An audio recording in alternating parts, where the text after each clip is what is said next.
At 7 a.m. on ESPN Cleveland 101.3. Boundless Moving and Storage is celebrating their 10th anniversary as your hometown, locally and veteran-owned moving company. In 10 years, Boundless Moving and Storage has completed over 10,000 moves successfully in 47 states, including 2,000 long-distance moves and over 3,000 senior moves. They were a previous Small Business of the Year award winner, been voted best storage facility, have a 4.9 rating on Google, and an A+ rating with the Better Business Bureau. Boundless Moving and Storage celebrating their 10th anniversary. Visit boundlessmoving.com. It's football time in Tennessee, and Mix 104.1 is your home for Volunteers football. Blitz coming. Touchdown! Mike Keith calls all the action of every Vols game right here on Mix 104.1 and online at mymix1041.com and on the Mix app. Don't miss a minute of Tennessee Vols football. Oh my goodness! Every play of every game on Mix 104.1. Vols football is presented by TVFCU. Hey, Andy Morris here. Join me along with my co-host on The Drive, presented by Hardees, weekdays at 5 p.m. on ESPN Cleveland 101.3. Cleveland and Bradley County's local sports show, weekdays at 5 on ESPN Cleveland 101.3.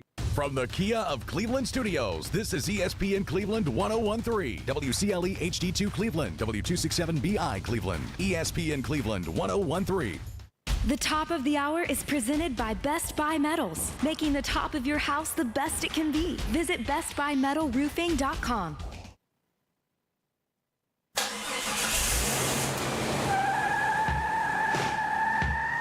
It's time for The Drive on ESPN Cleveland 101.3, presented by Hardees. We will bring you nonstop sports news from the national and local scene and everything in between. So buckle up and join in on the conversation. It's The Drive. Don't take no style. Got a thirst for killing. Welcome back to The Drive here on ESPN Cleveland. Excited to be with everybody today and eventually talk about some sports. Obviously, there's a lot going on in our country right now, and we're going to kind of veer away from sports for a second to kind of open the show. And breaking news, Fox News has reported that Charlie Kirk, very influential, outspoken, and a lot of titles, honestly, for Charlie Kirk. But they just broke the news. He was shot earlier at Utah Valley University. They're doing a public speaking event, and he has passed away at 31 years old, which is tough. This is a guy. This is tough for me because this is a guy that I followed for a long time. He's got 2 young children, which that really pulls at my heartstrings. And this is national news. That's why we're opening with this. And just a terrible, terrible tragedy. Obviously, I've got some strong feelings about it, and I'm not afraid to share them. And we'll get into that here in a second. Well, you shouldn't hide your opinion and your feelings about this because it's ridiculous that we've got people that, because you disagree with someone's politics or their ways and what they believe, that you're going to just assassinate them, basically. I mean, where are we as a society when we can't have a disagreement? I mean, it's okay. It's okay to have opinions about one thing, and I disagree, and we can have a dialogue. Yeah. Or if you don't want to have a dialogue, you don't have to pay attention to it. But we got people out there that I'll kill you because I disagree with how you believe and the things you believe. I mean, where are we at? It's unacceptable. And for media outlets to be divisive in moments like this as well, and to try to push their agenda or their narrative is frustrating. That's something that, obviously we're all keeping up with this story. This happened a little bit earlier today where, once again, Charlie Kirk was shot on the campus of Utah Valley. I believe it's Utah Valley University.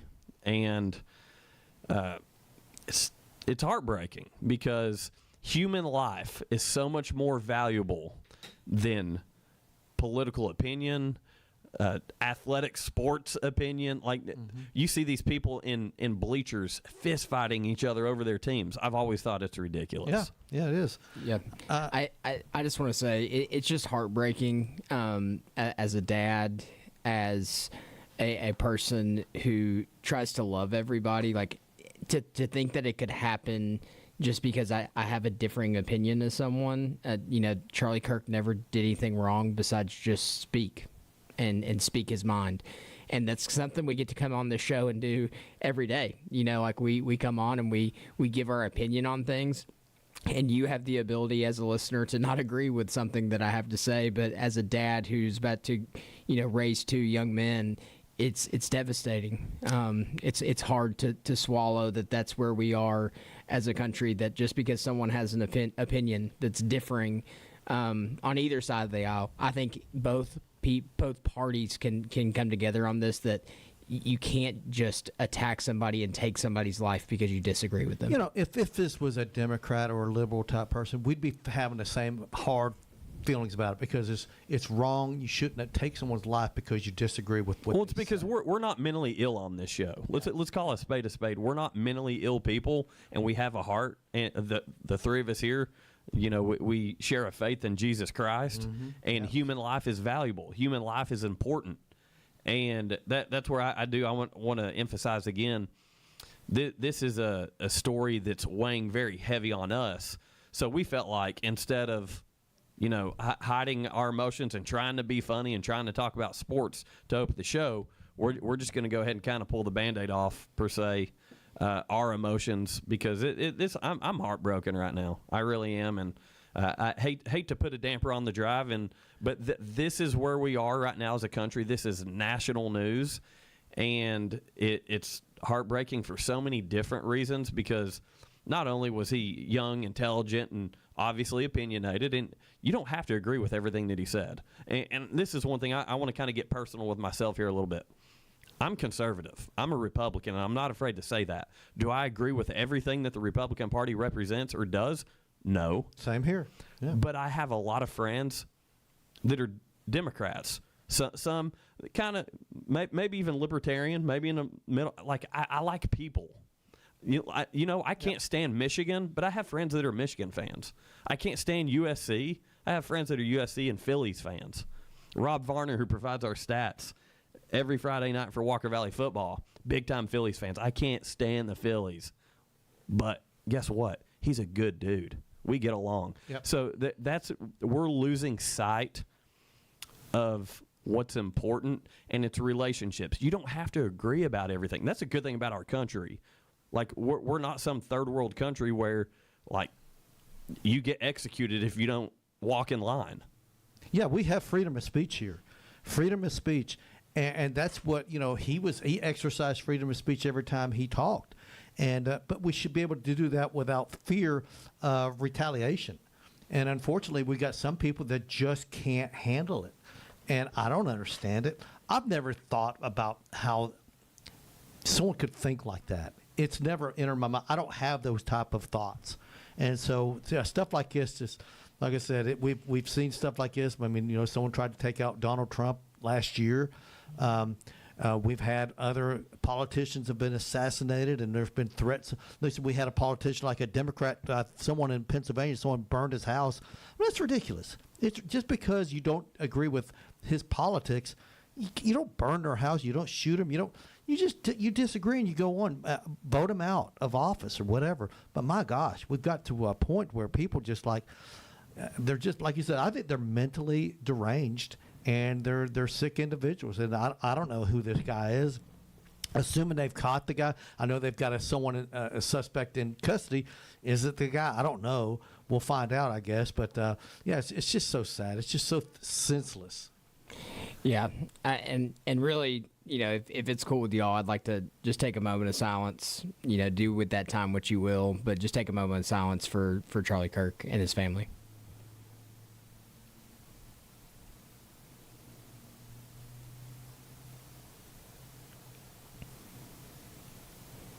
Thank you.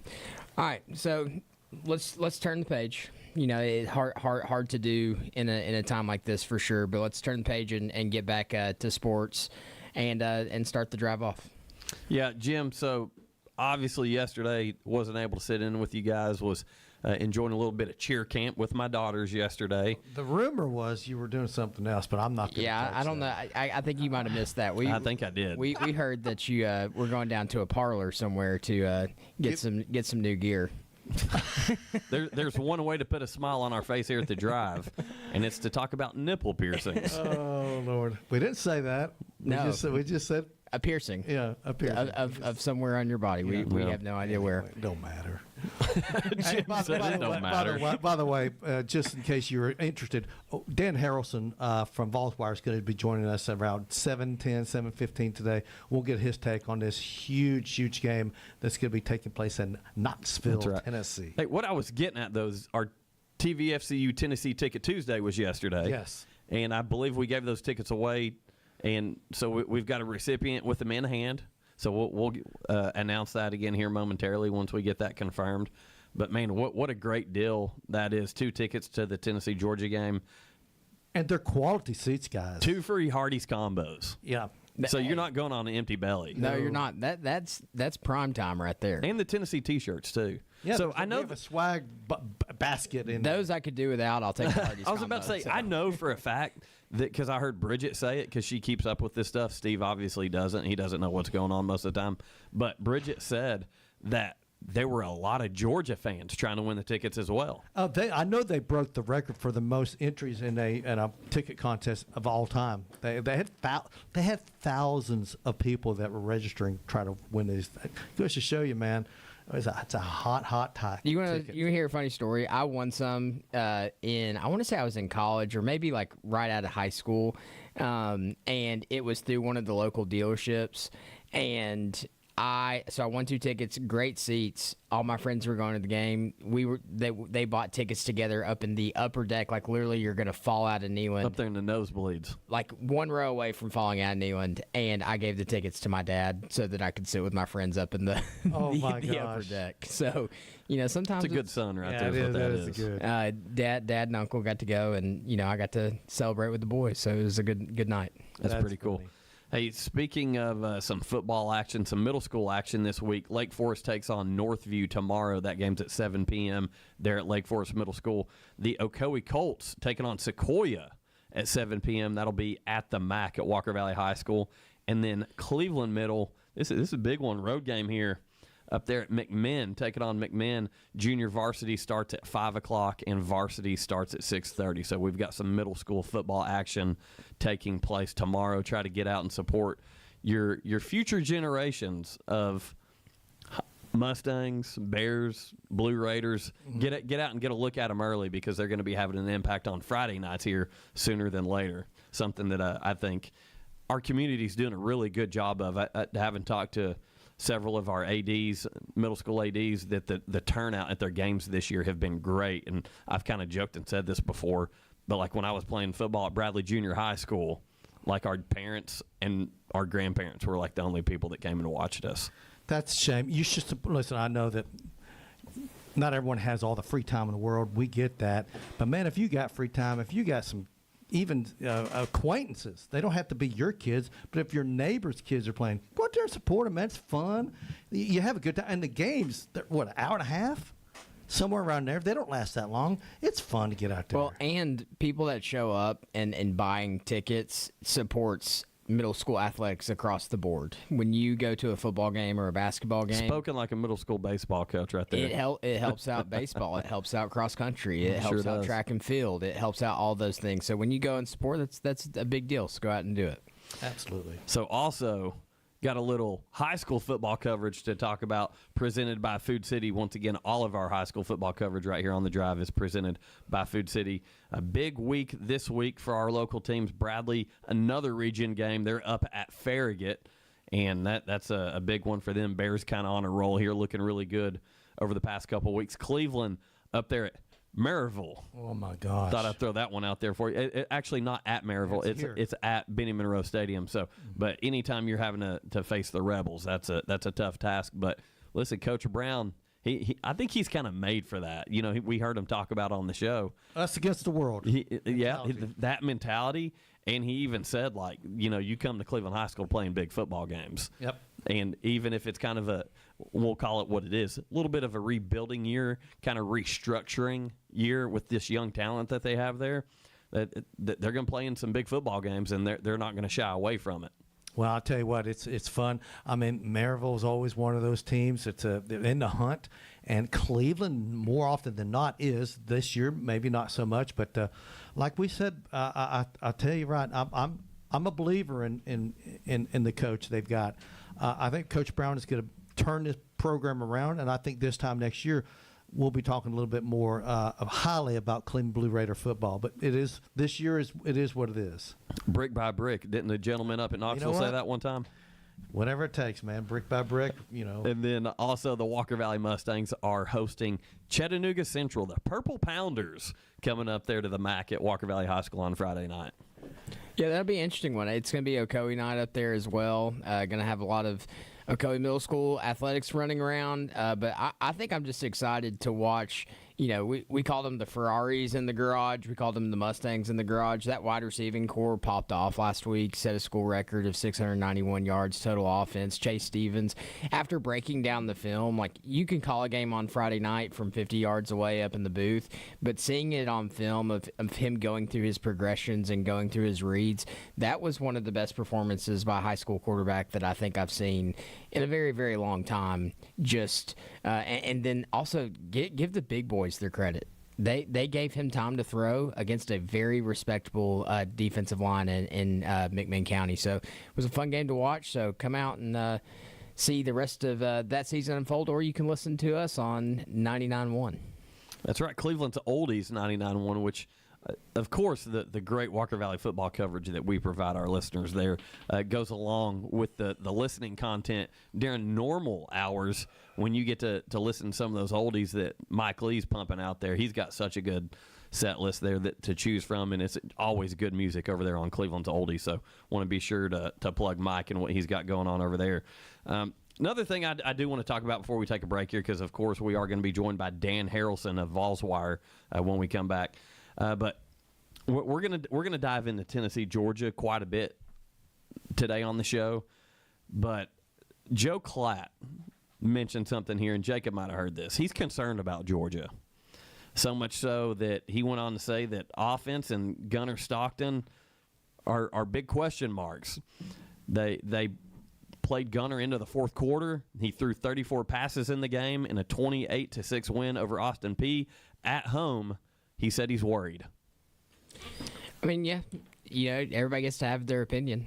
To me, I don't know why we're spending so much focus on Gunnar and the offense. To me, it really comes down to Georgia's defense. Like, we look back at the history of this series, and the most that Heupel's been able to score is 17 points. And if he can score more than that, then they're going to have a good shot. Like, yep. I'm not sitting here arguing that this is not going to be a great game. I've said it all week long. It's going to be a really good game. But I don't really think the focus of Georgia being vanilla the past 2 weeks should be the focus of this game. It should be the two great defenses that both of these teams are going to march out there. And Joe Klatt, a Fox guy, of course, kind of went on to talk about some other games that same type of matchups that were a lot uglier, like the ETSU Tennessee game and some of these other games. I'll say this: Georgia and Clemson, both of them had lengthy delays due to weather, and that can't help. Okay, I'm not trying to make excuses, but when you have a long delay like that, that's going to hurt you somewhat. So I'll just leave it at that. That's my reasoning there. Yeah, and of course we like to throw Joe Klatt out every once in a while. I enjoy watching him. He's got some interesting takes, but he likes to throw a little shade at some SEC top tier teams every once in a while. He's a Colorado Buffalo guy. He is, sure is. So, again, when we come back, we're going to have Dan Harrelson of Vols-Wire talking Tennessee Volunteer football with that big matchup this Saturday against Jacob's Georgia Bulldogs. Going to be diving into that a lot on today's show. All that and more when we come back right here on ESPN Cleveland 101.3. The Drive will be back after a quick timeout. Stay tuned for more nonstop sports talk on The Drive, presented by Hardees. Now at Hardees, 2 hand-breaded chicken tender wraps are only $5. Mix and match your favorite flavors like buttermilk ranch, honey mustard, and spicy. Endless combinations start with 2 warm tortillas, each filled with 100% white meat, juicy on the inside, crispy on the outside, hand-breaded chicken tenders. Any 2 wraps, now just $5. Hardees, goodness in the making. These items only. Price and participation may vary. Tax not included. Visit restaurant for details. When competition is fierce, sports injuries happen, and Center for Sports Medicine and Orthopedics is here to help. Saturday sports clinics are available at our Chattanooga and Cleveland offices from August 23rd through November 8th for the treatment of non-emergency orthopedic injuries like sprains, strains, and fractures. Doors open at 9 a.m., no appointment needed to be seen by our highly trained physicians and clinical staff. Saturday sports clinic dates are subject to change. Check sportmed.com for the latest information. That's sportmed.com.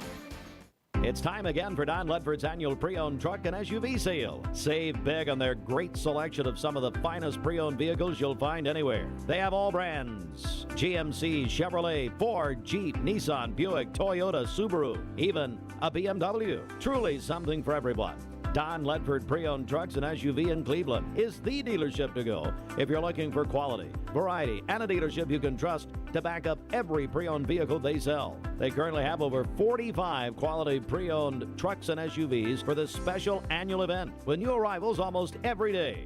Go online to donledford.com and review the vehicles you're most interested in. Then visit the showroom at 4595 North Lee Highway in Cleveland to inspect and test drive your choice. You'll get a great deal during this annual event. So come today to Don Ledford's Pre-Owned Center in Cleveland, where they've been selling pre-owned vehicles you can trust since 1981. Hurry, this sale ends September 30th, 2025. When you need a new roof, it's all about trust. Your home is too big an investment and you can't afford to make a mistake. Cleveland Plywood has the products and expertise you're looking for. Contractors have trusted them for over 50 years, and they carry only proven products from reputable suppliers like IKO. IKO Cambridge is one of the heaviest weight asphalt shingles you can buy, and their limited warranties are among the industry's best. Protect the investment you've made in your home. Go with the pros at Cleveland Plywood, 2700 20th Street Northeast in Cleveland. Call 472-3357. This is Alfonso Revizo, General Manager over at Crown in Cleveland, your local Jeep and Ram dealership. Imagine this: handheld pizza puffs filled with mozzarella cheese and pizza sauce, topped with buttery garlic drizzle, with either 3 herbs or pepperonis.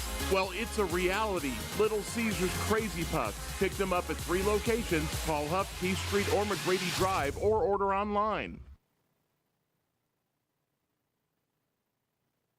The Drive will be back after a quick timeout. Stay tuned for Welcome Back to The Drive, presented by Hardees. Join the conversation. Text 423-749-1013. You can also listen anywhere on our website, ESPNCleveland1013.com.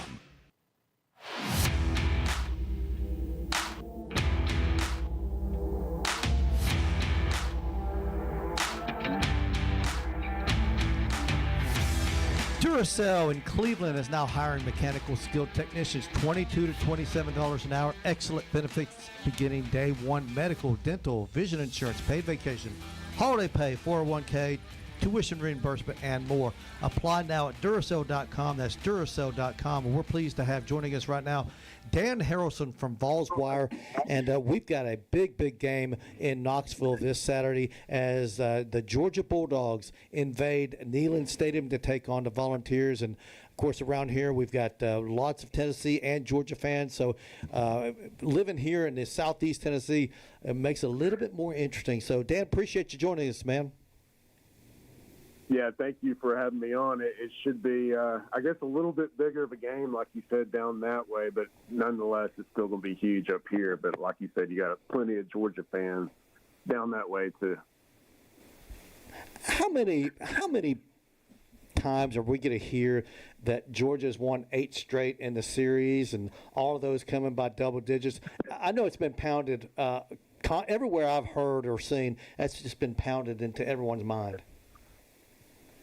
Yeah, I mean, it's still going to be nonstop this week, obviously being game week. But I just think until Tennessee wins a game in this series again, kind of like the Alabama deal, and really the Florida series until they ended the streak back in 16 in that series, it's still going to be talked about. But the weird thing about Tennessee-Georgia, of course, it really wasn't played that much until divisions came on in '92, and of course, it's been played every year since. So it's kind of they're so close to each other, border states, all that stuff. but it just doesn't have that same feel, that same vibe as like a Florida or Bama series. But there's a lot of vibes this week. It does feel like the old Florida series being third game of the year, like it was back in the 90s and 2000s, with a lot on the line, like this game will be. If you think, what do you think Tennessee will have to do to walk out of Neyland on Saturday night and win that ball game? What's the one thing that you think the either offense or defense will have to accomplish?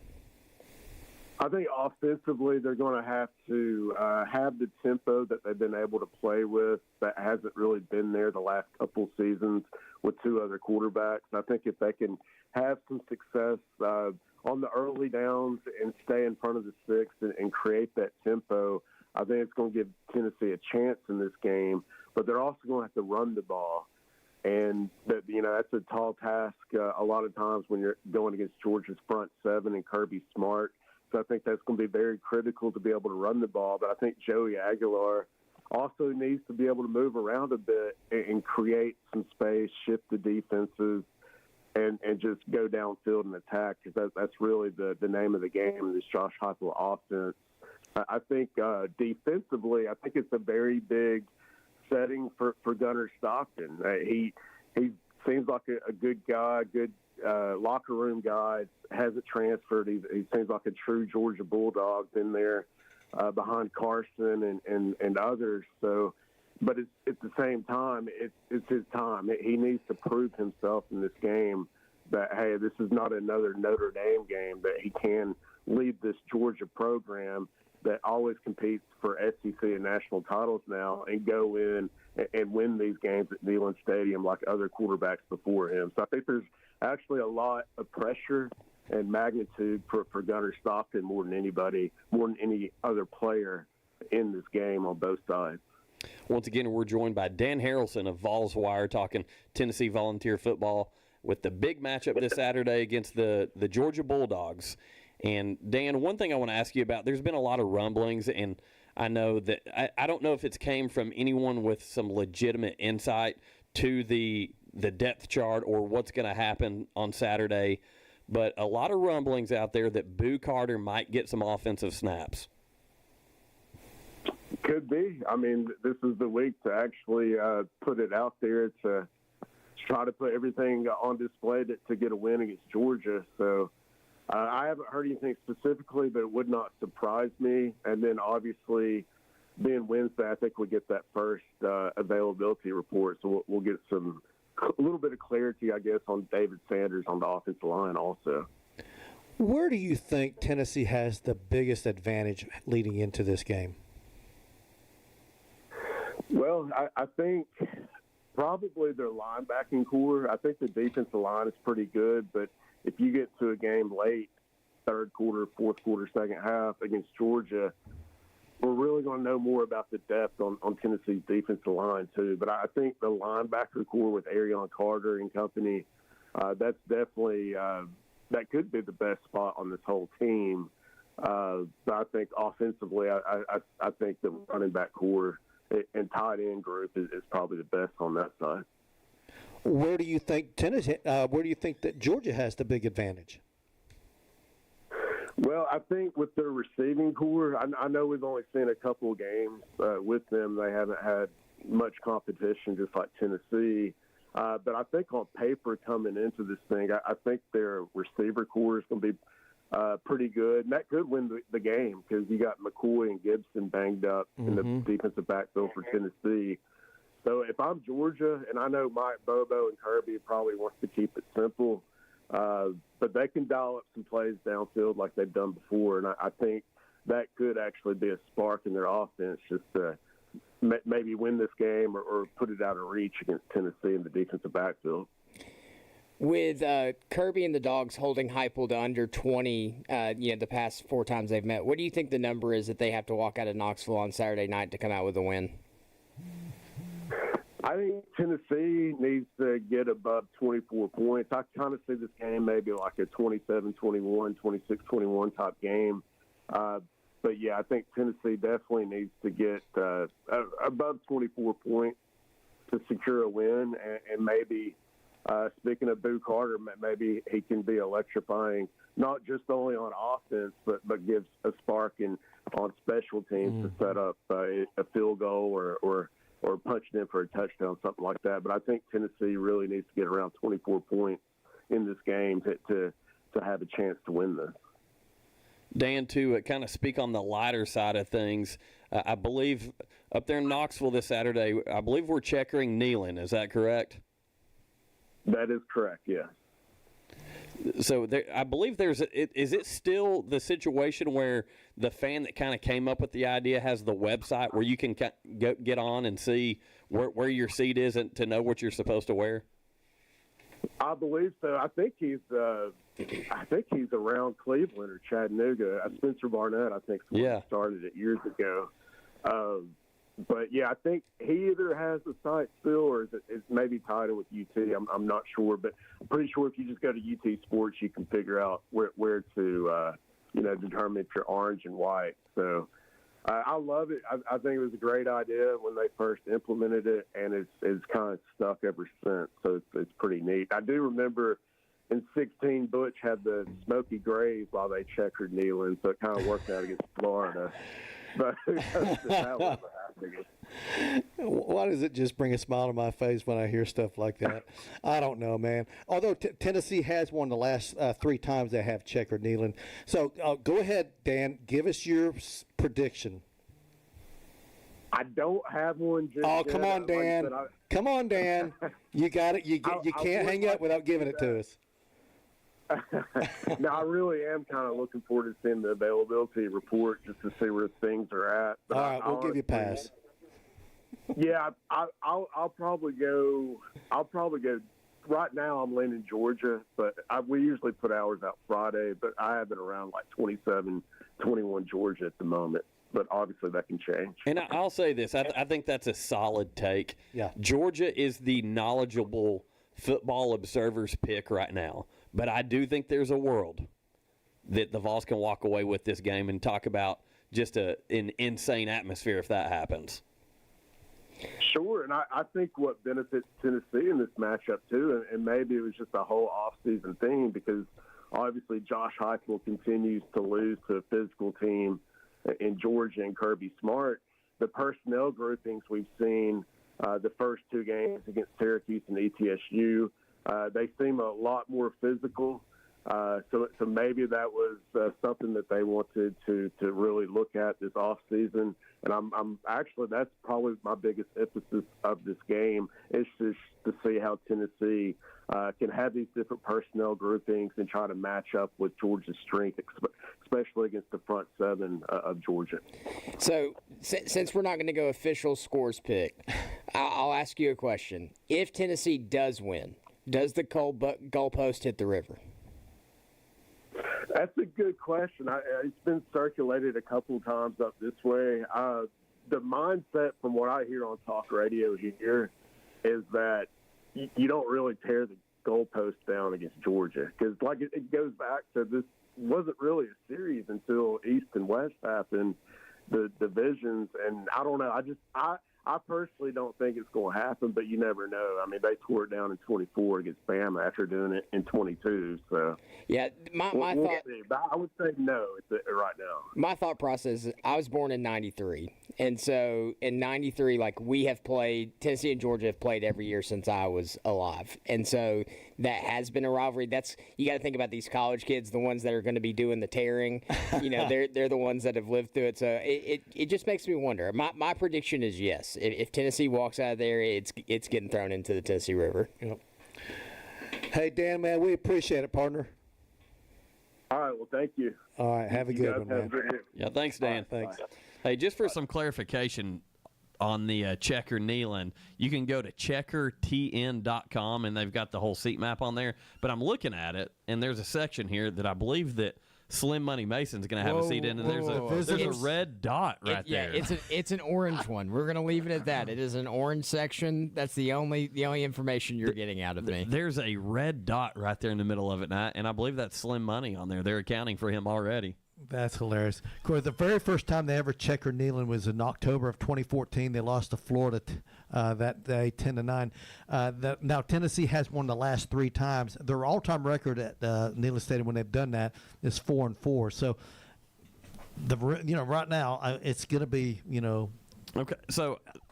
I think it's going to be a heck of a game. I'm going 28-27. Just not sure who. 28-27, not sure. So I'm taking Tennessee finally to win it.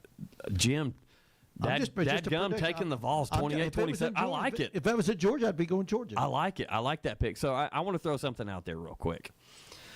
Kirby Smart has historically performed well in Neyland Stadium, not just as a head coach, as a defensive coordinator at Alabama, and as a defensive back. Yeah. So Kirby Smart 4-0 as a head coach at Neyland Stadium as the head coach of the Georgia Bulldogs, 4-0 as a defensive coordinator at Alabama, as you just said, Jim, and as a Georgia defensive back, he intercepted eventual Heisman runner-up Peyton Manning. I remember that in a 27 tie game on September 9th, 1995. Eventually, Tennessee would go on to win that game 30-27, thanks to kicker Jeff Hall, for those of you that remember that. So I don't think Kirby ever beat Tennessee as a player. I don't think he did. And I think that's why. But he picked off Peyton Manning. I think that's why he likes playing them so much. So this is what I'm saying. And Jacob's going to cringe when I do this, but in honor of our idol of college football conversation, Lee Corso, not so fast, Slim Money Mason. I think the Tennessee Vols are going to take it in about a 2 or a 3 point game. It's like I said, guys, if Tennessee doesn't get them this year, when are they going to do it? When are they I feel the same way. And here's another thing, guys, and we've talked about this. Dan Harrelson brought up the fact that Tennessee and Georgia have played every year since 1992 when they went to divisions and they put Tennessee and Georgia in the East. There's no guarantee when they're going to play again, guys. Yeah, because 2026, they're going to 9 conference games, and we know that Georgia is going to be playing Auburn and Florida every year. We know Tennessee's going to be playing Alabama and Vanderbilt. We don't know about that third one for either team. There's rumors out there that South Carolina will be the third opponent for Georgia, full-time opponent, and that Kentucky could be the full-time opponent for Tennessee. The fact that we're both kind of on this similar stance right now, and the game being at Neyland has a huge part of that. 100% of my reasoning. But with me hearing myself say those words, in the back of my mind, I'm saying Kirby Smart is hearing this. Oh, yeah. His staff is hearing this. That team is hearing this. This could also get ugly. So they've heard it all week, And here's my thing, because I'm in a similar boat to you guys in the sense of I just don't know. Like I don't know enough about Georgia's offense. And to be quite honest with you, after watching who Syracuse played the next week and went into overtime with, I don't know much about Syracuse either. Yeah. And should Tennessee have ran away with that game? So this week, my answer has been I don't know. But when I don't know, do you know what I revert back to? What I trust. I agree. I get that. What do I trust? I trust in the fact that Kirby Smart has consistently had a top 5 defense. What proof do you have? And that's it right there. When he goes out and plays the opening, like the first big opening game, you look at Clemson last year, 34-3. You look at Oregon a couple years ago, put an absolute hurting on them. I'm not saying it's going to get out of hand, but my official pick is give me the Dogs by double digits. And listen, I had to give Mason a not so fast, my friend, because College Game Day is in the building at Neyland Stadium. Talk about a ruckus environment. I've had the opportunity to go to several college game days, and there's something about it. Tate Ratledge said this himself in 2023 and took some flack for it, but he said there's not a lot of places like Neyland Stadium. No, it is the loudest stadium I've ever been in. And let me clarify. When I say double digits, I'm not talking about 24 points, y'all. Like I'm not saying it's going to be an absolute blowout. Could be a 31-21. I think it's going to be a 10-point ball game. I think it's going to come down to 10-point dogs. 10-point dogs. And I'll say this: if it's a blowout one way or the other, it's Georgia. If Tennessee wins, I think it's a close game. I'm going with my gut. I'm going with Tennessee's going to eke this thing out and break that streak. Listen, here's another thing. Streaks are just eventually they end. They all end at some point. And like I said, if Tennessee doesn't get Georgia in 2025, I don't know when they're going to get him. Yeah, so that's kind of where I'm at on the same end. I'm just on the opposite end of it. Like, you're just going to have to prove me wrong. And when you do, like, I'm going to tip my hat to you. I've said it. If you've been a listener to this show at all summer long, the start of football season, and really all week this week, I have said Tennessee, it will not shock me if Tennessee goes up there and if Georgia goes up there and gets beat by Tennessee. They are a good football team. It's a hard place to play. It is. They are 22-1 since 2022. The only team to do it is the team that's traveling up there Saturday.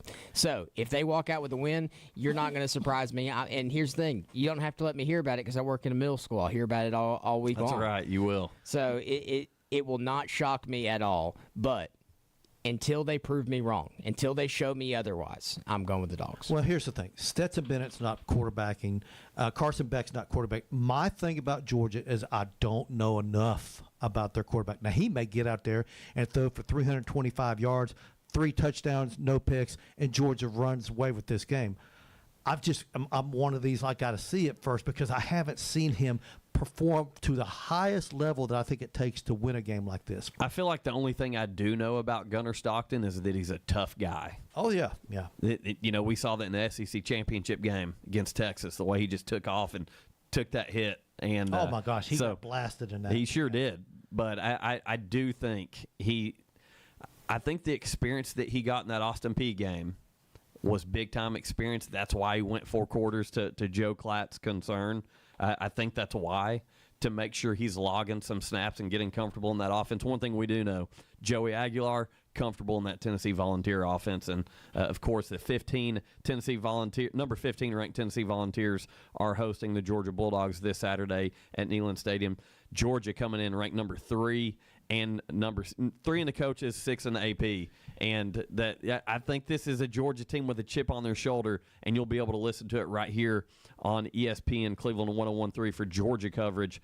Pregame starts at 1 p.m., kickoff at 3:30. And, of course, Tennessee coverage over on Mix 104.1, 1 p.m. pregame, 3:30 kickoff. I think Georgia wants to make Joey Aguilar uncomfortable. Well, you said he's comfortable in the offense. I think Georgia's plan is to make him very uncomfortable. And so that's again, when I say I don't know, like, I've been impressed with him the past 2 weeks. He can come prove me wrong this Saturday, right? Like that. But he's the guy that we talked about all offseason long that makes those oopsie daisies. That so with a Georgia defense coming to town, can they do that? If they can't, boy, you better watch out for those Tennessee Volunteers, because there's nobody, in my opinion, that wreaks havoc more on the defense side of the ball than the Georgia Bulldogs. And if he can be comfortable in the pocket, get outside the pocket, make some big throws, Tennessee fans, strap up, because y'all are probably going to the playoffs. So with that, we're going to take it inside the SEC, sponsored by Southern Heritage Bank. And this is, listen, I'm going to start calling this Jim Gums inside the SEC, sponsored by Southern Heritage Bank, because Jim's always got some good stuff for our Inside the SEC, sponsored by Southern Heritage Bank. Okay, and this is going to be focused on the Tennessee-Georgia game. Georgia leads the all-time series 29-23 with 2 ties. It's the 34th consecutive season these two teams have met, a streak dating back to 1992 when they were placed in the Eastern Division. This is the earliest meeting on the calendar, September 13th, between the two teams in 30 years. Tennessee won that one 30-27 back in 1995. The last 4 were in November. Georgia's won 8 in a row in the series. Like, who doesn't know that one right now? This is the 19th. I love this, but this is the 19th game between the two where both teams are ranked in the AP poll. When they've been ranked the previous 18 times, the Vols are 10-8 in those previous contests. So Tennessee has got that going in their favor. It's the 4th straight year, however, that both teams are ranked at the time of the meeting. Obviously, Georgia has won the last 3. And finally, Tennessee is looking for its win over Georgia since October 1st, 2016, when Jawan Jennings hauled in a 43-yard Hail Mary pass from Joshua Dobbs as time expired, giving the Vols a 34-31 triumph in Athens. And that was crazy. I don't think anyone will forget that game. I'll be honest, that didn't stop hurting until 2021. Like, genuinely, until we won a national championship, that did not stop hurting for me. I remember exactly where I was at, and I was out at the river, and the guy at the dock next to us, TV, was about 6 seconds ahead of us, and he was a huge Tennessee fan. And so when he started screaming and yelling, my stomach just absolutely dropped. And then Juwan Jennings gets up with that football. Listen, I'm still living with the Bush push, so I get it. Still a open win for me to talk about that one. But, hey, real quick, we're going to go ahead and head to break. When we come back, going to talk a little Atlanta Braves, some stuff going on down there in the ATL, some questions about is Snick going to be hanging around next year or not, potential to see a new manager in the dugout for the Bravos next year. We'll see how that plays out, obviously, as the season starts to wind down, and the Braves set to take on the Cubs in the rubber match of the series down there at Truist tonight when we come back right here on ESPN Cleveland to 101.3. The Drive will be back after a quick timeout. Stay tuned for more nonstop sports talk on The Drive, presented by Hardees. Omaha, set, hut. This is John Davis, the trade-in man for Kia Cleveland on South Lee Highway, announcing our year-end sales blitz. My team will do whatever it takes to win your business. Red zone prices and payments on every vehicle in our giant inventory. We're going to tackle every trade-in, even if you have months left or still owe thousands, and we're going to crush bad credit. Our lenders will say yes to you and yes to your situation, plus beat any deal from anywhere in Georgia, Tennessee, or Alabama. The only deal that I can't beat is the one that I don't know about. Don't miss this year-end sales blitz. Make the winning drive and score the best deal of the year. Come see me, John Davis, at Kia Cleveland on South Lee Highway in beautiful Cleveland, Tennessee, where trading your car is as easy as 1, 2, 3. Looking for the dealer who's gonna give you more. Kia of Cleveland Superstore. Negative trade equity may be refinanced subject to lender approval. Expires month end. KiaofCleveland.com. The difference between an average morning and a Hardee's morning is hearty goodness that lasts till lunchtime. Like Hardee's smoked sausage biscuit, split Hillshire Farm smoked sausage on a made-from-scratch buttermilk biscuit. And our Frisco breakfast sandwich with cherrywood smoked bacon or ham on toasted sourdough. Hardee's, goodness in the making. Download the app and join my rewards for special offers. Available for a limited time at participating restaurants. When competition is fierce, sports injuries happen, and Center for Sports Medicine and Orthopedics is here to help. Saturday sports clinics are available at our Chattanooga and Cleveland offices from August 23rd through November 8th for the treatment of non-emergency orthopedic injuries like sprains, and fractures. Doors open at 9 a.m., no appointment needed to be seen by our highly trained physicians and clinical staff. Saturday sports clinic dates are subject to change. Check sportmed.com for the latest information. That's sportmed.com. This is Thomas Williams with Mountain View Nissan of Cleveland. Stop by today and take advantage of Bradley County's largest pre-owned inventory, or visit cleveland-nissan.com, home of the lifetime warranty. ESPN Cleveland 101.3 is powered by Duracell. Cleveland Tire Center for over 45 years with the best name in tires: Bridgestone, Firestone, Goodyear, and Michelin. North Lee Highway, Cleveland. Cleveland Tire Center, where the name says it all. Check your wallet. Empty? Check your bills. Overdue? Check your stress level. Maxed? Now, check into cash. Check into Cash is your one-stop money shop, and we've got everything you need. Payday loans and flex lines of credit options? Check. Quick in-store services like money orders and wire transfers? Check. Turn your unused gift cards into cash? Oh yeah, check. And yes, we cash checks. All kinds. Fast. Check that off your list. Visit checkintocash.com or check into a store to get started. The process is simple, quick, and designed to get you the help you need fast. If you've been approved, you can leave with cash in hand. We have locations in the Chattanooga area, including Cleveland and Athens. Check in, cash out, and get on with life. Check into Cash. We fund today to make a better tomorrow. Subject to state regulations, eligibility, credit check, underwriting, and approval. Rates, restrictions, and fees apply. Visit the store for details. Do you suffer from unsightly leg veins? Are your legs turning brown or swelling? Do your legs feel heavy, tired, or achy? Do you have restless legs or leg cramps disturbing your sleep? These symptoms are signs of bad veins. Dr. James Gooden at Milligan Vein offers an office treatment that can make you look and feel better, and your procedure is covered by most insurance. Find more information online at milliganvein.com or call Dr. Gooden today at 423-961-5682 and get rid of those bad veins. Welcome back to The Drive, presented by Hardees. Join the conversation. Text 423-749-1013. You can also listen anywhere on our website, ESPNCleveland1013.com.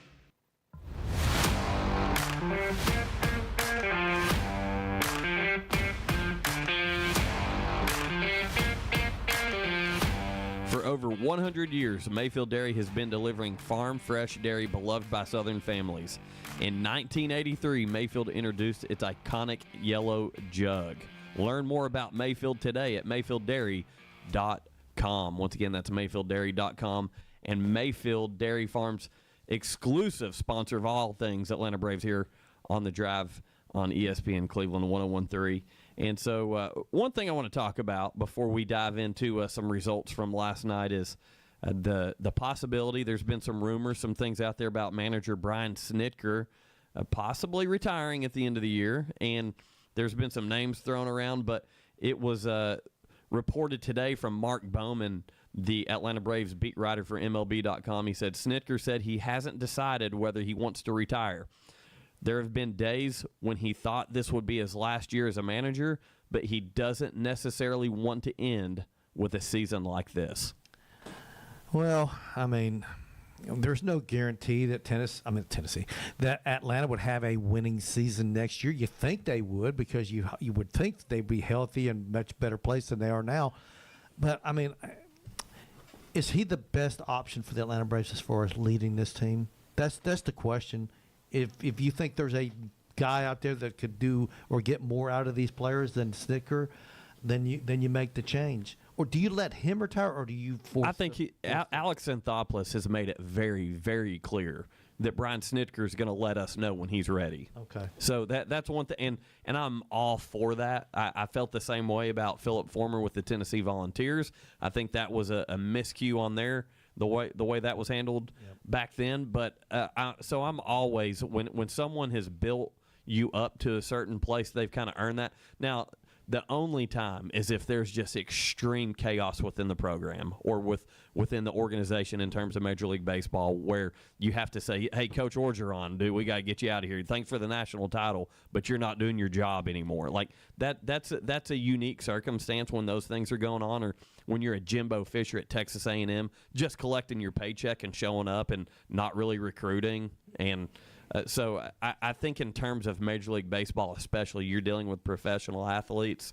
Brian Snitker has earned that, and he's on the tail end. You don't force that guy out. You do not treat someone like that with really a lack of respect by saying, hey, we're going to move on because we're ready to. Yeah, no, between all the one-run loss ball games and 33, if I'm not mistaken. And injuries to the rotation. Injuries to the rotation, pieces that were moved on from that probably were not in his control, and pocketbooks not by AA. I'm not putting blame on him either. Liberty Media, Liberty Media, basically not being willing to write the check. No, to me, like I'm not a Brian Snit hater. I'm not.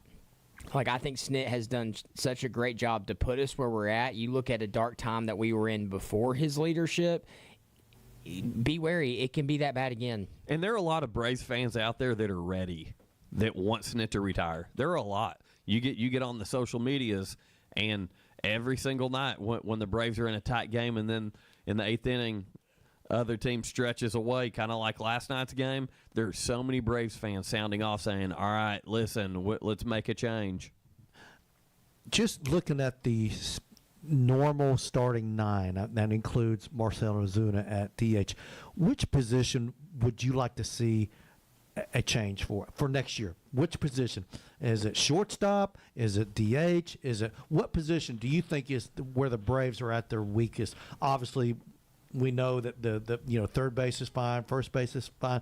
We go out there and right. We know the positions that are there, but I think they've got to make an emphasis on getting a top-notch shortstop, because what they got right now is not the. I feel like they've kind of already done that with the Kim move. Well, I don't know. And he's it's a very small sample size, I know, but he's been a guy that when he was in San Diego was a top-level shortstop, was considered that.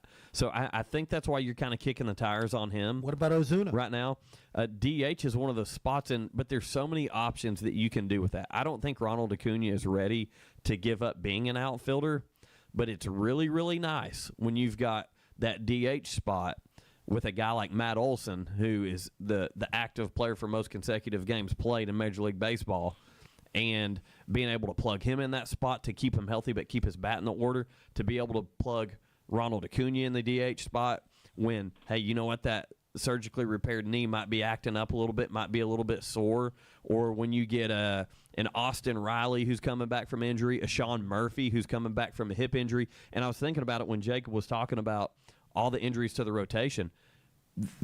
The fielders, the everyday players have dealt with a lot of injuries this year, more so than normal. So it's nice to have that DH spot to where you can plug those guys in. So you have to kind of decipher what's in our best interest, what is available on the market realistically to bring in. It is going to be interesting. Listen, I love the offseason during baseball to see what trades are made and, things are going to be discussed. And more often than not, teams get into discussions and nothing happens. But every now and then there'll be some kind of a blockbuster, and you're like, holy cow, I didn't see that happening. And I'm just curious if the Braves will be in the mix when it comes to a major shakeup as far as the everyday starting, 8, 9, however you want to look at it from the DH, perspective. But I think there's going to be something. I think the Braves are going to be active as far as the in the postseason. In the offseason. I do agree. I think it's going to be a very eventful postseason, off-season for the Atlanta Braves. And we all know that, we don't know who else is going to be declaring for free agency, but that's where you make your hay. And will Liberty Media be willing to step up to pay these guys what they want to improve your ball club? One thing that I didn't think I'd be saying right now, if you would have asked me a month ago, I hope the Braves hold on to Raciel Iglesias, because he's proved that he's still got it. And he stumbled so much early and looked so inconsistent, but he's been pretty dang solid in the back end of the bullpen. Even if he's not your ninth inning guy, if he's your setup guy next year, I'm okay with that. I like the way Raciel Iglesias is pitching, and we were ready to trade him not long ago. So last night, Braves dropped Game 2 to the Cubs of the series there at Truist Park. So the bats were extremely quiet for the Braves last night. Only 4 hits in the entire game. But some good news, Spencer Strider continues to improve and looks more and more like his old self pre-injury. He went 6 innings, 6 hits, 2 runs, 3 walks, 8 strikeouts. Seeing that strikeout number go up for Spencer Strider is a plus. On tap tonight, the Braves taking on the Cubs in the rubber match. Winner takes the series on the bump. Chris Sale. Excited to have Chris Sale anytime he's on the mound. The Braves can do some big things. Got to get that bat support back involved. Got to score the runs, though. First pitch, 7:15 on Mix 104.1 and pre- and post-game coverage right here on ESPN Cleveland 101.3, presented by Mountain View Nissan of Cleveland. And, hey, some other big news out of Major League Baseball. Phillies, Kyle Schwarber, the first National League player to reach 50 home runs this season. Yeah, I'll tell you what, that guy, he hit 4 against the Braves, right? This year, yeah, it was insane. The Braves did that twice. Did they not allow Suarez hit 4 against them too? But yeah, when he hit, and it's taken a little bit longer for him, the 50 mark, than I thought it would, but he's been amazing. I mean, he has been just such a, you just know the Cubs regret letting that guy go. Yeah, I feel like he's winning the MVP, the NL MVP this year. I don't know, man. Ohtani's still out there. I know. I think we're starting to see a shift in the way that the writers are voting on that. I know Ohtani's the unicorn, and the gambler's pretty solid guy, but I think Kyle Schwarber's probably going to take this one home. Still plenty of baseball left to see there, though. But also breaking news today: longtime Chicago Cub, World Series champion Anthony Rizzo, also obviously time with the Red Sox, Yankees, and Padres. But Anthony Rizzo officially announces his retirement today. And talk about a stretch of baseball over a 14-year period where having that guy out there, you knew you had a good bat and had some good defense. I think one of the funniest things that I remember Rizzo doing was the time he had Freeman in a rundown, and he was mic'd up. Do you remember that? Yes, I do. And he goes, "Frederick, where are you going, Frederick?" And Yeah. of course they're both laughing and stuff. But that was a classic. He was always a nice guy. I like him. So yeah, I mean, I didn't realize he was at the point of his career where he was going to retire. I still think he's got some skills up. But if you overcame cancer too. Yeah, if you're an elite athlete, you have a certain standard for yourself, and if you can't reach your own standard, that's when you hang it up. And I think that's probably what's going on. Always retire at the top of your game. I honestly, you'll be remembered so different like that. I think that's why Nick Saban got out. Even though he wasn't winning national championships, they were still incredibly good and still had that Bama stigma. Retire at the top of your game, you'll die a legend. And that's why Mason's walking out the door right now. That's the end of the show for us. He's retiring at the top of his game. Slim money with his bold Georgia takes today. Finish Line Radio up next right here on ESPN Cleveland 101.3. Have a great day, everybody.